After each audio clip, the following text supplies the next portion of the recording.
Chapter 2. The Chicabiddy Starts a Story. It was after all the adventures of Phoebe that my grandparents came up with a plan to drive from Kentucky to Ohio, where they would pick me up, and then the three of us would drive 2,000 miles west to Lewiston, Idaho. This is how I came to be locked in a car with them for nearly a week. It was not a trip I was eager to take, but it was one I had to take. Gramps had said, "We'll see the whole ding-dong country."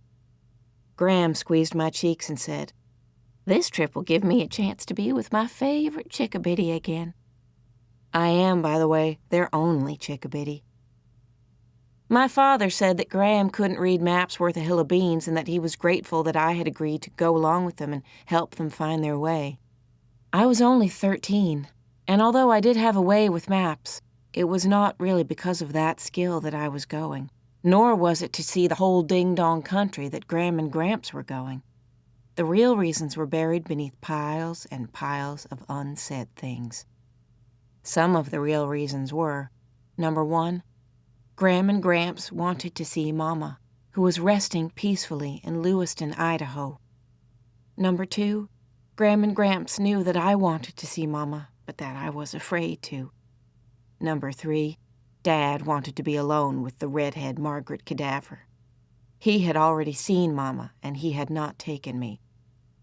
Also, although this wasn't as important, Dad did not trust Gram and Gramps to behave themselves along the way unless they had me with them. Dad said that if they tried to go on their own, he would save everyone a lot of time and embarrassment by calling the police and having them arrested before they even left the driveway. It might sound a bit extreme for a man to call the police on his own tottery old parents, but when my grandparents got in a car, trouble just naturally followed them like a filly trailing behind a mare. My grandparents' hiddle were my father's parents, full up to the tops of their heads with goodness and sweetness, and mixed in with all that goodness and sweetness was a large dash of peculiarity. This combination made them interesting to know, but you could never predict what they would do or say. Once it was settled that the three of us would go, the journey took on an alarming, expanding need to hurry that was like a walloping great thundercloud assembling around me. During the week before we left, the sound of the wind was, "Hurry, hurry, hurry." And at night, even the silent darkness whispered, "Rush, rush, rush." I did not think we would ever leave, and yet I did not want to leave. I did not really expect to survive the trip. But I had decided to go, and I would go, and I had to be there by my mother's birthday. This was extremely important. I believed that if there was any chance to bring my mother back home, it would happen on her birthday. If I had said this aloud to my father or to my grandparents, they would have said that I might as well try to catch a fish in the air, so I did not say it aloud. But I believed it. Sometimes I am as ornery and stubborn as an old donkey. My father says I lean on broken reeds and will get a face full of swamp mud one day. When at last Gram and Gramps Hiddle and I set out that first day of the trip, I prayed for the first 30 minutes solid. I prayed that we would not be in an accident. I was terrified of cars and buses.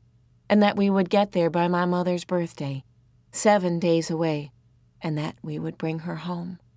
Over and over, I prayed the same thing. I prayed to trees. This was easier than praying directly to God. There was nearly always a tree nearby. As we pulled onto the Ohio Turnpike, which is the flattest, straightest piece of road in God's whole creation, Gram interrupted my prayers. "Salamanca." I should explain right off that my real name is Salamanca Tree Hiddle. Salamanca, my parents thought, was the name of the Indian tribe to which my great-great-grandmother belonged. My parents were mistaken. The name of the tribe was Seneca, but since my parents did not discover their error until after I was born and they were by then used to my name, it remained Salamanca. My middle name, Tree, comes from your basic tree, a thing of such beauty to my mother that she made it part of my name. She wanted to be more specific and use sugar maple tree, her very favorite, but Salamanca sugar maple tree hiddle was a bit much even for her. My mother used to call me Salamanca, but after she left, only my grandparents' hiddle called me Salamanca when they were not calling me Chicabiddy. To most other people, I was Sal, and to a few boys who thought they were especially amusing, I was Salamander. In the car, as we started our long journey to Lewiston, Idaho, my grandmother Hiddle said, "Salamanca, why don't you entertain us?" "What sort of thing did you have in mind?" Gramp said, "How about a story? Spin us a yarn." I certainly do know heaps of stories, but I learned most of them from Gramps. Gram suggested I tell one about my mother.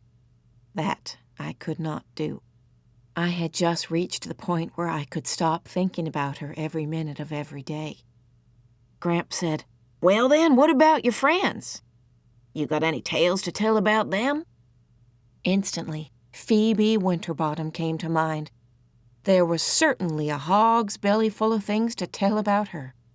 I could tell you an extensively strange story, I warned. "Oh, good," Gramps said. "Delicious." And that is how I happened to suspend my tree prayers and tell them about Phoebe Winterbottom, her disappearing mother, and the lunatic.